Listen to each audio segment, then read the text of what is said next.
Hello friends, आज मैं लेकर के आई हूँ इंस्टेंट बटर पनीर मसाला की रेसिपी जो कि बहुत इजी है फ्रेंड्स और बहुत अमेजिंग इसका टेस्ट आता है। तो इस रेसिपी को आप एक बार घर पे ज़रूर ट्राई करना और इसके बाद मुझे उम्मीद है आपको रेस्टोरेंट की याद बिल्कुल नहीं आएगी, क्योंकि इसका टेस्ट इतना अमेजिंग आता है। बिल्कुल रेस्टोरेंट टाइप बन कर के ये रेडी होता है। तो आई होप आज की सुपर टेस्टी पनीर बटर मसाला की रेसिपी आपको पसंद आएगी। अगर पसंद आए तो प्लीज़ आप भी इस रेसिपी को एक बार ज़रूर ट्राई करना।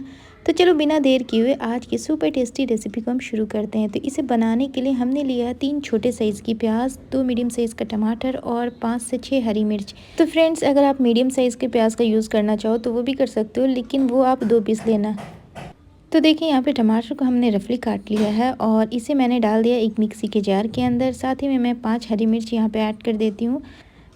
और फ्रेंड्स, अगर आप तीखा कम खाते हो तो हरी मिर्च थोड़ा सा कम कर देना, लेकिन ये वाली जो मिर्च होती है ना, ये ज़्यादा तीखी नहीं होती है। तो चलिए इसी के साथ मैं इसके अंदर ऐड कर देती हूँ 1 teaspoon Kashmiri red chilli powder और 1 टेबलस्पून पानी। फिर सारी चीज़ों को फाइन ग्राइंड कर लेंगे। तो friends, Kashmiri red chilli powder डालने से आप देख सकते हो प्यूरी का कलर कितना अमेजिंग आया है। तो चलिए मैं इसे साइड में रखती हूँ और चलते हैं नेक्स्ट प्रोसेस की तरफ। तो यहाँ पे हमने 8 से 10 काजू लिए हैं और अब मैं इसके ऊपर थोड़ा सा गर्म पानी डाल देती हूँ ताकि ये अच्छे से सोख हो जाए। तो चलें, जब तक काजू अच्छे से सोख हो रहा है मैं चलती हूँ नेक्स्ट प्रोसेस की तरफ।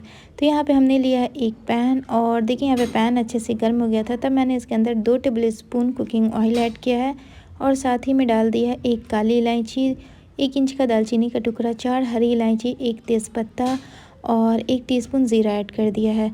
तो अब मैं इसके अंदर ऐड कर देती हूँ 2 टीस्पून कटा हुआ गार्लिक यानी चॉप किया हुआ। फिर सारी चीज़ों को लो टू मीडियम फ्लेम पे हम फ्राई करेंगे। तो लहसुन को हमें बहुत ज़्यादा ओवर कुक नहीं करना है, इसका कलर चेंज नहीं करेंगे। थोड़ा सा इसके अंदर जो मॉइस्चर है ना वो ख़त्म हो जाए, उसके बाद हम इसके अंदर बाकी की चीज़ें ऐड कर देंगे। तो देखिए यहाँ पे लहसुन का थोड़ा सा कलर चेंज होने लगा था, तो मैंने अपनी छोटे साइज़ की तीनों प्याज को चॉप करके इसके अंदर ऐड कर दिया है और अब सारी चीज़ों को मीडियम टू हाई फ्लेम पे हम फ्राई करेंगे। तो फ्रेंड, अगर आप मीडियम टू हाई फ्लेम पे फ्राई करना ना, तो हाथों को रोकना बिल्कुल नहीं तो आपकी जो प्याज है वो एक साइड से जल जाएगी। तो कंटिन्यू इसे स्टर करते रहना है और अगर लो टू मीडियम फ्लेम पे कर रहे हो तो आप बीच बीच में हाथ को रोक भी सकते हो। तो चलें, यहाँ पे सारी चीज़ों को देखिए मैंने अच्छे से मिक्स कर लिया है और हमारी जो प्याज है वो पिंक होना शुरू हो गई है। तो बस इसे थोड़ा सा और फ्राई करेंगे और उसके बाद हम इसके अंदर कुछ और मसाले ऐड कर देंगे। तो देखिए प्याज जो है वो भी पिंक से थोड़ा सा गोल्डन होने लगी है। तो अब इसी पॉइंट पे मैं इसके अंदर ऐड कर देती हूँ 1 टीस्पून भर करके अदरक लहसुन का पेस्ट और सारी चीज़ों को बस 1 मिनट के लिए फ्राई करेंगे। तो चलें इसे 1 मिनट अच्छे से भून लेते हैं। तो देखिए सारी चीज़ें अच्छे से भुन गई। तो अब मैं ऐड कर देती हूँ हाफ़ टी स्पून हल्दी का पाउडर और half teaspoon Kashmiri red chilli powder. तो इस रेसिपी में ना तीखी वाली मिर्च का यूज़ नहीं करेंगे फ्रेंड्स। तो सारी चीज़ों को इस तेल और प्याज के साथ अच्छे से मिक्स कर लेंगे। तो चलें सारी चीज़ों को बस 10 से 12 सेकंड के लिए अच्छे से मिक्स कर लें ताकि सारे मसाले का कलर हमारे तेल के अंदर अच्छे से आ जाए। तो देखिए यहाँ पे हल्दी और मिर्ची दोनों का कलर हमारे तेल के अंदर अच्छे से आ गया है। तो अब मैं इसी पॉइंट पे ऐड कर देती हूँ अपनी प्यूरी जो हमने ग्राइंड करके रखी है। तो चलें वो भी डाल देते हैं। और फ्रेंड्स, ये जो जार में बहुत सारा मसाला लगा था ना, उसके अंदर भी मैंने थोड़ा सा पानी डाल के उसे अच्छे से खंगाल के इसके अंदर ऐड कर दिया है।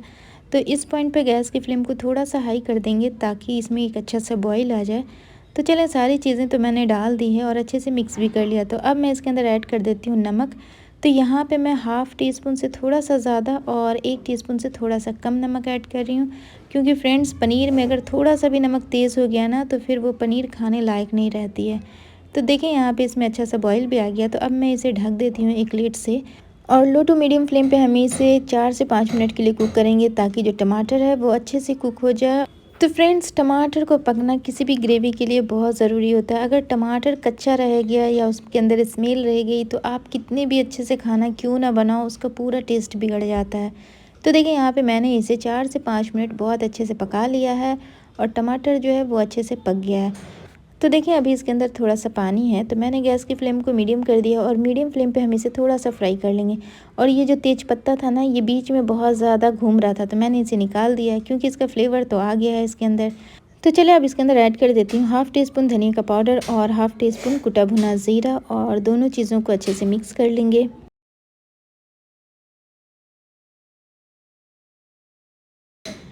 तो फ्रेंड्स, ये रेसिपी बहुत इजी है और इसका टेस्ट बिल्कुल रेस्टोरेंट टाइप आता है। तो फ्रेंड्स, आप भी इस रेसिपी को एक बार ज़रूर ट्राई करना, किसी भी ओकेज़न पे या ऐसे भी आप इसे ट्राई करोगे ना तो इसका टेस्ट बहुत अमेजिंग आता है। तो चलिए यहाँ पे सारी चीज़ों को मैंने बहुत अच्छे से मिक्स कर लिया। तो अब मैं इसी पॉइंट पे ऐड कर देती हूँ 1 टीस्पून कसूरी मेथी। तो चलिए वो भी मैं डाल देती हूँ।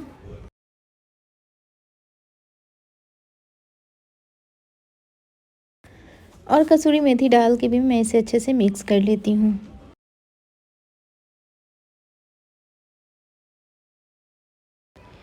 तो देखिए सारी चीज़ों के साथ मैंने इसे अच्छे से मिक्स कर लिया। तो इसी पॉइंट पे मैं ऐड कर देती हूँ अपने जो 10 से 12 काजू लिए थे ना, उसे मैंने फ़ाइन ग्राइंड कर लिया है और इसे भी हम इसके अंदर ऐड करके अच्छे से मिक्स कर लेंगे। तो फ्रेंड्स इस पॉइंट पे थोड़ा-सा केयरफुल रहना रहता है क्योंकि काजू जो है वो पैन के नीचे चिपकता बहुत है।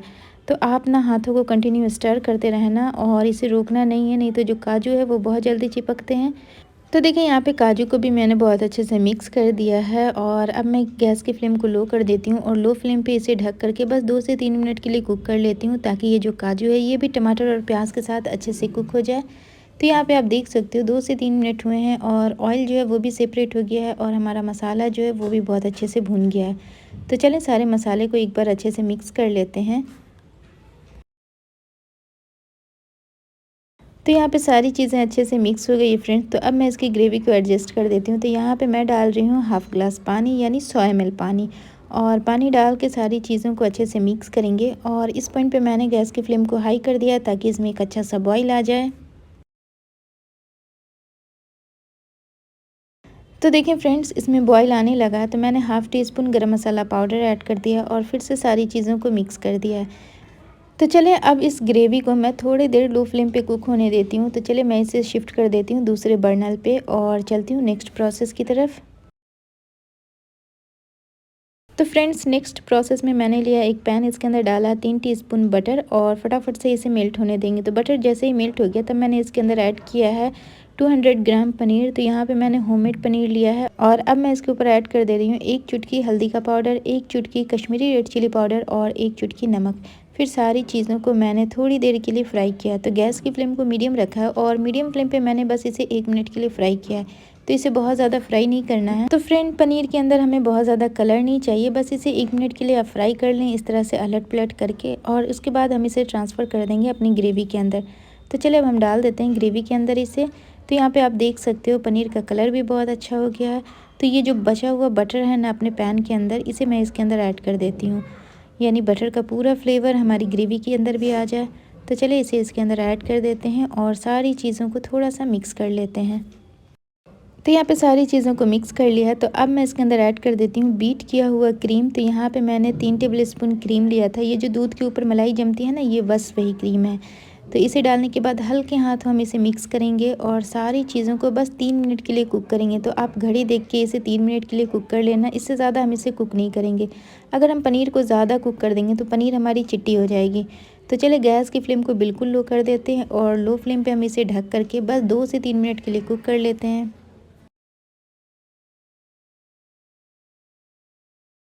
तो फ्रेंड्स देखिए यहाँ पे लगभग 3 मिनट हो गए हैं और हमारी जो पनीर है वो सुपर टेस्टी बन कर के रेडी हो गई है। तो इस पॉइंट पे मैंने गैस की फ्लेम को ऑफ़ कर दिया है और अब आप इस पनीर को सर्व करें किसी भी रोटी, चावल, नान, पराठा किसी भी चीज़ के साथ, इसका टेस्ट बहुत अमेजिंग आता है।